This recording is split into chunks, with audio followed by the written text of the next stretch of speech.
Well, welcome to Haunted Episode 1. Haunted is influences beyond the grave. Now, there's been articles and movies and stories about items that have apparently been infused by an energy of somebody who's passed away, who owned it, or on the other hand, as today's story is going to show, on more of a curse style, I suppose, is the best way to go there. That a person has placed a curse or an energy deliberately into an object. Now, as an energy therapist, I can tell you we can do that. I don't know about something that could kill people or create such a major disturbance in their energy field or in their lives, to actually create a death for them in a completely external circumstance. I really couldn't say. What I can say, though, is that I've used energy often to infuse energy into items for assistance for a person, to help a person, the type of energy, the type of symbol, and I use a symbol for that so that the object can hold the energy, which of course is paramount, holding that energy. So it's a real interesting area for me, out of the very least the curiosity of it. Now, we're not going to tell you that this is so, or that you should believe it, or that, you know, every item in your house might be haunted because you buy second-hand items. What I am going to say too, though, is a lot of people have come to me in the past as a therapist, as a clairvoyant, with items that they've felt uncomfortable with. They've asked me to clear them, to cleanse them, and you may have felt that yourself, that when you buy an item, you want to cleanse it or you want to clear it somehow.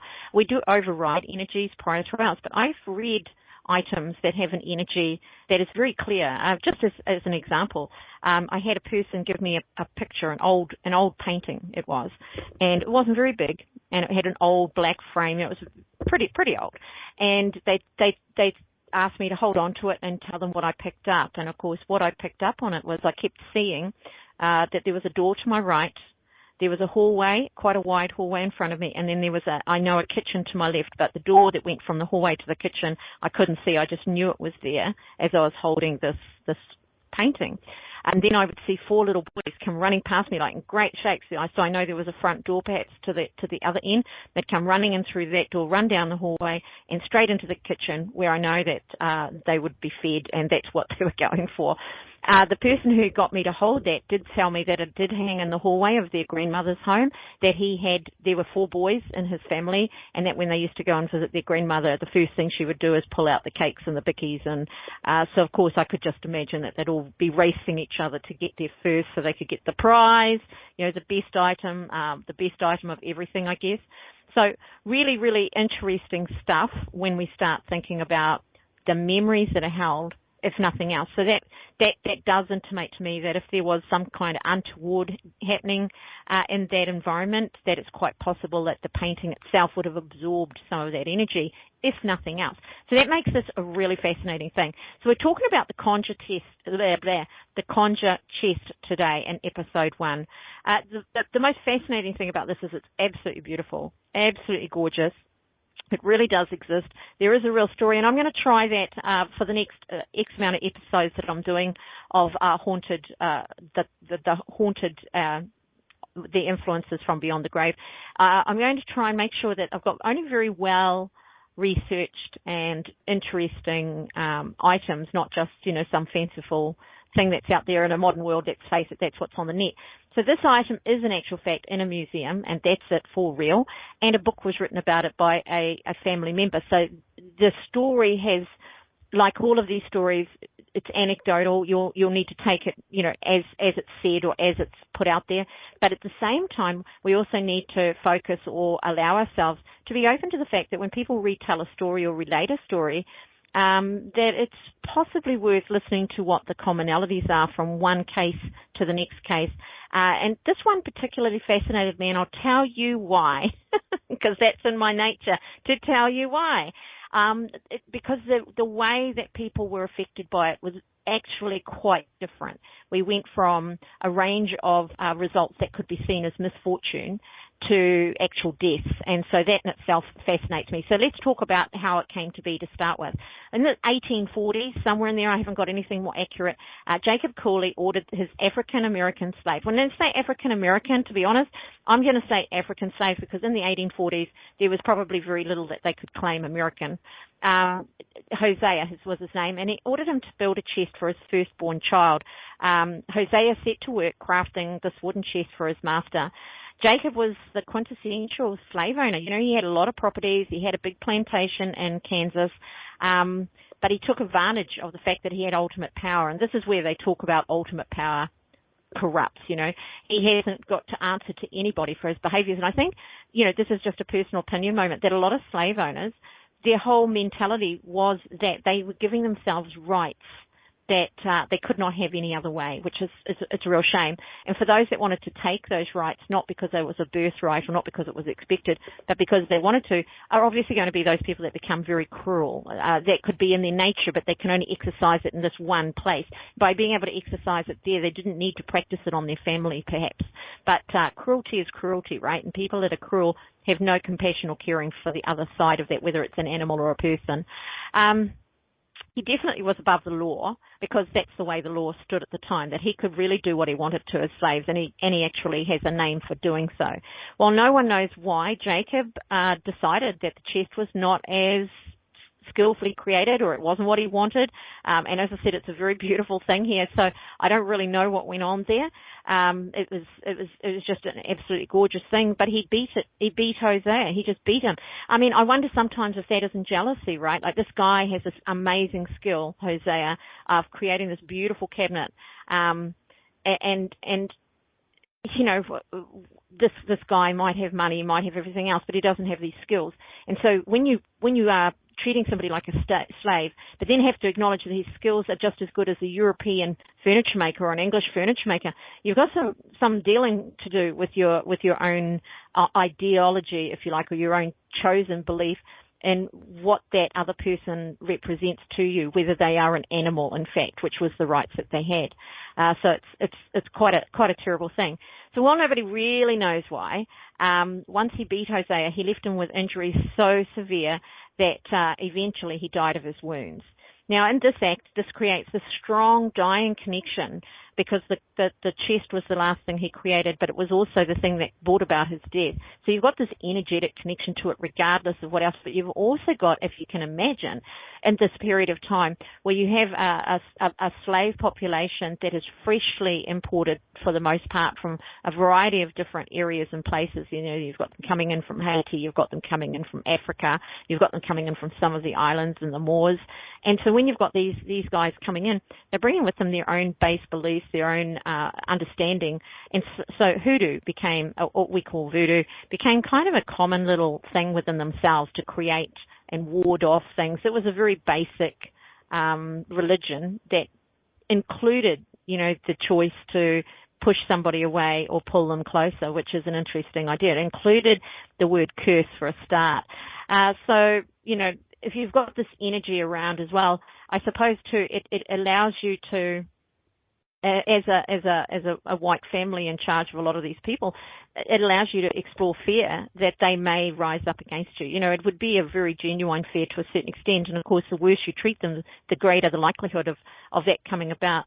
But it's a period of time where curses were really brought into the real world. They were brought out into the Western world, where they never really, superstitions were around for sure, but the ability of one person to create something like a curse to influence the ability to live and survive of a generation or other people would have been a fairly new concept, or being exposed to it would have been a fairly new concept for the well-to-do.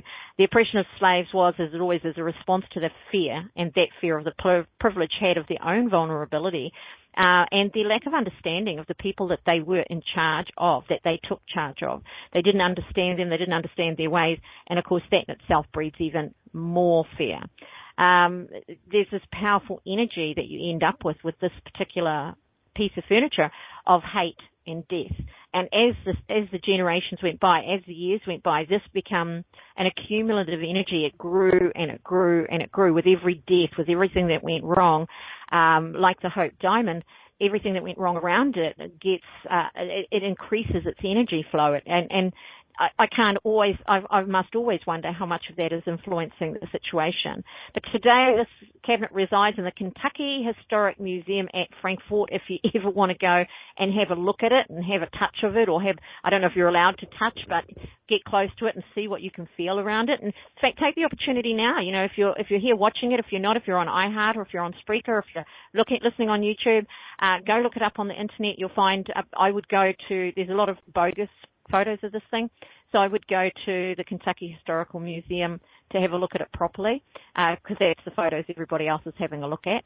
It was crafted in the Empire style, so it's a very European design. And I suppose that might be, to me, part of the skill that was maybe a surprise or a scary thing, to allow that what was considered an animal could turn out something that is considered a skilled craft, at which point you have to acknowledge their humanity, that their humanness and their value, I suppose, beyond being a slave. Nothing to look at it gives us any idea of what its existence and its tragedies behind it and the story behind it. At the very least, the tragedy of Hosea being killed for creating it. That is like the biggest tragedy of all, I feel. There's this, it's just got glass knobs on it, 4 drawers, nothing at all to show it as being a negative. No damage has been done to it. It's known to historians as the conjure chest for the very reason as curses were conjurings, and conjurings, they're a fascinating thing all on their own. So conjuring is to bring something into reality, bringing some subjective energy, some kind of subatomic energy into a reality to influence or create an influence or a wave or a disruption in the pattern of the universe, if you like. So it's a fascinating thing in itself. This is where the true magic lies, in fact, when we talk about magic. It lies in that ability to alter an energy in some way, which we do deliberately with spells. We do it in so many ways. We tend not to explore the curse side of it if we've got any kind of humanity or kindness in us at all, because we don't know what the outflow of that might be. And if we can take as read that this curse, not only we know it happened, that's not in question at all, but if we can take it in our stride that it not only happened, but it had an effect, then life becomes very interesting indeed, because we can think about for ourselves, where do we curse things? Where do we put bad juju, which I like to call it, into other people's lives through attitude, through words, through determination, through bad thoughts. If a group of people do get together, and this was a group conjuring, by the way, if a group of people do get together with a strong hate for something, there is definitely going to be some kind of energy that flows with that. My only question would be, could it continue and continue and continue ad infinitum, really? Which I think is a good question. 2 decades before the Civil War, that's that early 1840s, the family of Jacob Cooley lived in sumptuous lifestyle as wealthy southern planters, and Jacob himself owned many slaves and farmed thousands of acres. So he had a huge population of individuals under him, that he was essentially not just lord and master, but he was their ruler, he was the lawmaker for them, he determined everything about their lives for them in every possible way, even whether mothers and families could stay together or be separated, husbands and wives. His powers of punishment were without any kind of regulation or limitation. So that could lead a person to be very cultish. When you think of cults, that's what they do. They're prepared to take people's lives. Very, very interesting. Upon his death, friends and fellow slaves, this is Hosea's death, undertook to place a lasting curse on the chest itself. Cooley's other slaves vowed to avenge the death of their friend and sprinkled the dried blood of an owl on the chest and had a conjure man curse it, thus beginning this period of tragedy that would take a second conjuring, actually, a very long time later to uplift. And we're not sure now if it's even been uplifted. All I know is, as it's in a museum, nobody's actually using it as it was used. And when it was used, that seems to be when things actually happened. The curse does speak this period. Cooley's firstborn child did die in infancy, by the way. And this lent weight itself to the curse. And over the forthcoming years, a total of 16 deaths were attributed to this chest, to the curse. And no, the chest didn't fall on anybody. It didn't happen that way. So it's a lot more subjective than that. For Jacob's firstborn, the chest was in his nursery. When he died, his brother inherited the chest, and so it goes on. As the baby clothes of the child for whom the chest was made were put in the chest, he died in infancy. And instantly there is a connection now between the curse itself, the chest, and a human being. The second incident, one of Jacob Cooley's oldest sons used it for his son. He was stabbed on his 25th birthday by his body servant. While this could be seen as perpetuating the curse, it is an extreme act for anyone and begs the question beyond the curses. Now we are looking at a third generation. So we're talking about Jacob Cooley's oldest son's son, okay, who was killed on his 25th birthday. And it was on his birthday, and he was stabbed repeatedly to death. And so there's a hate crime right on in there. There's something going on. Now, for a slave to stab a white man is extreme. That man has got nothing to live for if he can't get away. And so this is like this huge kind of energy. This is that whole thought of perpetuating a curse that it lasts on and on and on and goes on, creating an environment and circumstance that culminates in the death of somebody, regardless of how that might come about. It's hard for me to believe that there's a third generation carrying the original intensity of grief and anger surrounding Hosea's death. I just don't see that they could carry the hate needed for this type of crime. And it's a very personal murder to be stabbing basically your boss, if you like. The chest was moved to the attic by Ellie, who had married the confirmed bachelor John, an older son of Jacob, who was 3 times her age, and he had been literally a sworn bachelor. One can't wonder if he wasn't concerned about this curse. Some of the decisions and some of the things you see going on in here are a little unusual for the time. She was barely beyond her teen years when she married him, and hearing of the tragic circumstances associated with the chest, she affirmed never to have it in the house proper, but eventually it was given to the newly married couple, Melinda. So she had, in fact, Ellie had put it up in the attic, and it had stayed out of the way, out of use, and noticeably nothing untoward happened at that point. John himself may have been affected by the baby's death, the firstborn, his older brothers, and the stories that surround it, bearing in mind, too, that their housekeepers, the people that looked after them when they were children, were these very same slaves that were looking after them. So they would no doubt have a very good handle on the actual curse and what went down and what happened. Once it was given to the newly married couple, this is Melinda, who was a daughter of Jacob, a sister of John.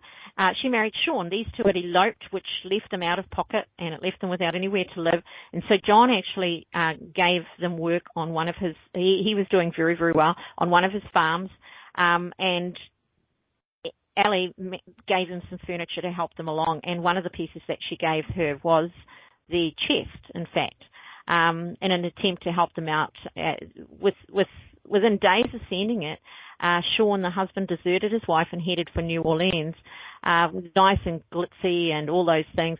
Melinda, though, she was inconsolable and took to her bed, where she remained until she died, still a young woman, barely in her 30s.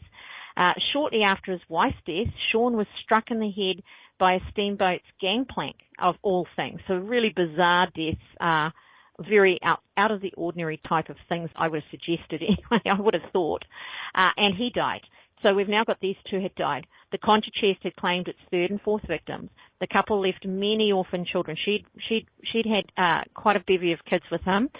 John Cooley was given the job of traveling to Tennessee to assign the youngsters to other family members. And the youngest, a baby named Evelyn, ran up to him with her tiny arms outstretched, and John took her to live with his own family in Kentucky.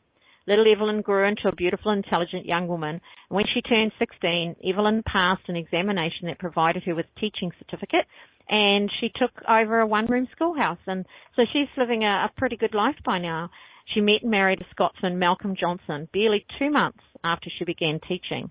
And as a wedding present, yes, Ellie's at it again, she presented her niece with Jacob Cooley's handsome chest. Now, we've got to wonder at this point if she's still in denial or what she's thinking here, because that was the beginning of a series of horrible events that visited upon Evelyn and Ellie. Arabella's child died after her baby clothes had been put in the chest. Now, Arabella was a granddaughter.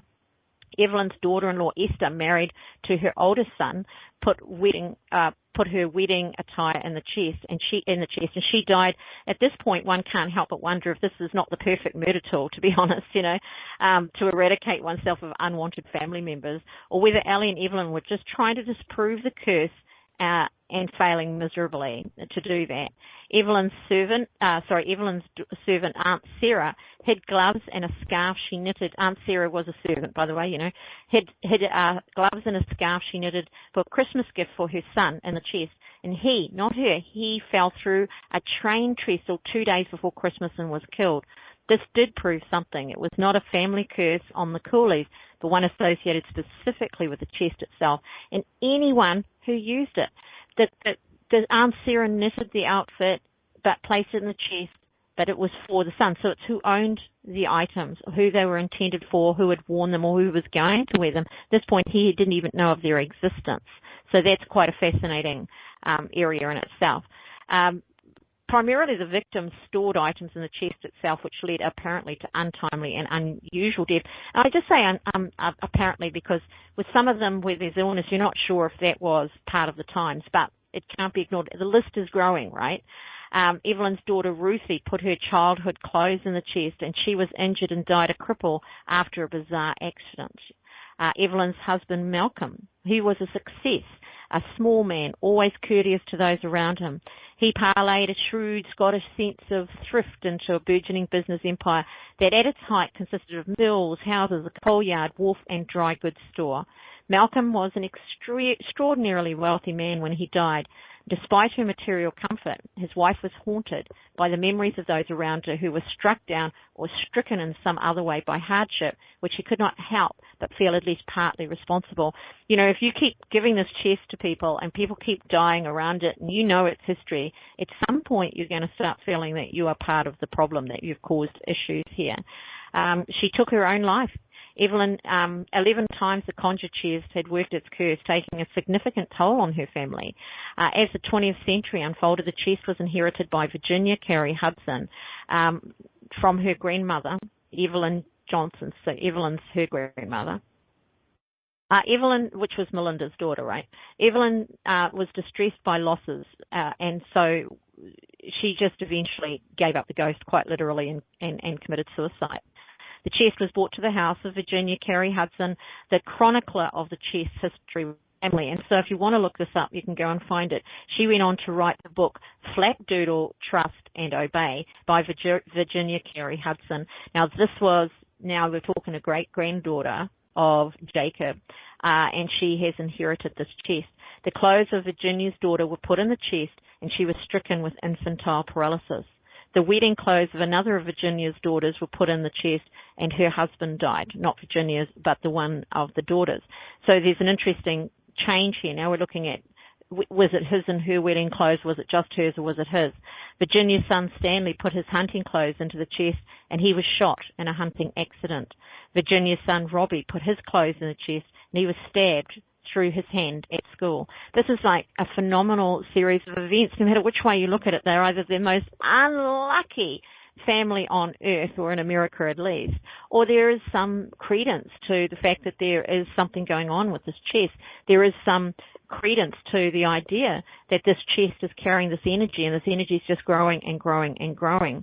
To this day, you can see this is the chest. Sorry, I should have shown that again before. A really beautiful work of art, actually. And then if we move on, this is Virginia that we're looking at here. The little photo of Virginia as a little girl. She was the one who finally inherited the chest. She is also the one who asked an old servant woman, Annie, what to do. And she told Virginia that she needed a dead owl bought unasked by a friend. I'm not sure how you get that to happen. That somebody unasked brings you a dead owl.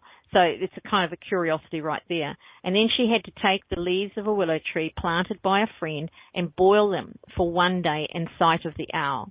Next, she was to put the liquid in a jug and bury it with the handle facing east under a flowering bush. If it worked, someone in the household would die before all of the leaves fell off the bush. In fall, old Annie died the following September. Some of the owl feathers remain in the top drawer to keep the curse at bay. So it's kind of a fascinating spell. Now you're looking at a conjuring to lift a spell, to lift a curse, and it requires that somebody dies. Amazing all by its own self, and makes me wonder, did poor old Annie die of natural causes? Boo boo. So this is a picture of the feather, the owl feather, which is still in the drawer today, and it's in this plastic bag. So it was always in the drawer. The plastic bag has been put there to protect it. So we've got this interesting idea. We've got this huge spell to lift a conjuring that was actually brought about by the death, or by the vengeance of those who were by those people who were trying to avenge a death, an unnecessary death of one of their friends and felt. And so now we have a spell. You'll notice that, that I've done a lot of work with spells and grimoires and stuff like that. And so I'm looking here at the ultimate spell that it didn't work unless somebody died. Now, that didn't matter how they died, but the spell itself could only be completed by the death of a person. And I find that amazingly committed when you put that into a spell working, right? When you put that into an uplifting spell. And what they're saying there with hoodoo in particular is that this is all decided in the spirit world, that you might say the words and you might put it out there, but this energy is being shifted and changed by those in spirit. There's that energy there, and you need somebody in spirit to put an end to it, which is fascinating.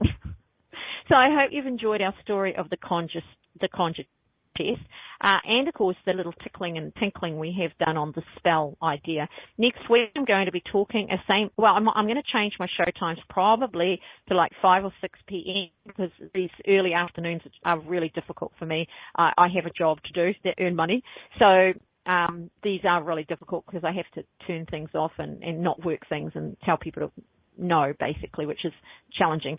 So I'm going to be probably making the show times 5, maybe 6, but possibly 5 p.m. Eastern Standard Time. And that way I can have that as my early morning start, and I can get on with my work for the rest of the day. So looking at the Hope Diamond next week, I'm not going to say too much about it. There's a lot of evidence and information out there about the Hope Diamond and the curse of the Hope Diamond and the effect it's had on many of the lives that have touched it and owned it. And like this piece, they end up in a museum because, to a certain extent, many people are too scared to own it, but the very story surrounding it adds to its value and adds to its interest. So I hope you all enjoyed that today. And for those on iHeart and Spreaker, if you ever want to check me out live, you can pop along to energy-therapies at Intuitalks, so energy-therapies.intuitalks.com, and you can line yourself up for the live shows. Now, we've got a free reading group on here that if you want to do readings, if you want to get a free reading, or just wait till something's offered, pop along to Intuitalks and join that group. It is also, we've got free meditations there. You can join a group and become part of that. So there's a fair bit happening over there that's a little bit more than just listening to shows or going to shows.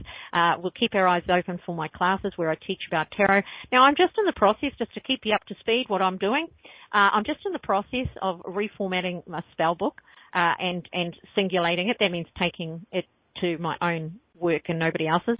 And then, of course, I'm moving on. I'm still waiting to hear back about the Sacred Souls Oracle publishing, which, of course, takes forever.